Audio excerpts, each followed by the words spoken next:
For once, I gotta give some credit to AEW. I'll give you guys a shout out. Y'all put on a hell of a show last night with Blood and Guts. That might have been the first decent kick-ass AEW show I watched in like a really long time. But then again, Blood and Guts actually happens once a year, and that match usually always delivers.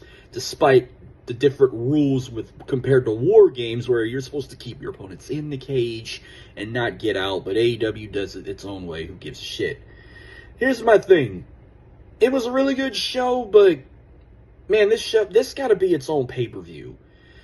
Every year, it's like, the match is so good, and when we want to see more, it gets cut off with a picture-in-picture. But there was probably 4 or 5 different picture-in-picture commercial breaks. Like, that's got to stop.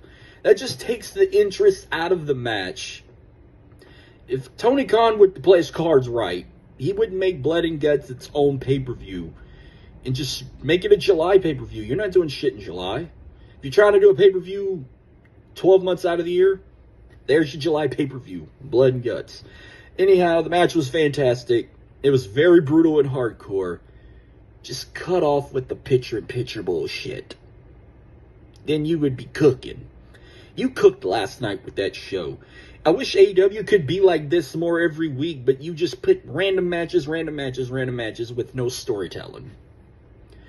If you had more shows like that, then we'd be cooking. I'd be tuning in more every week.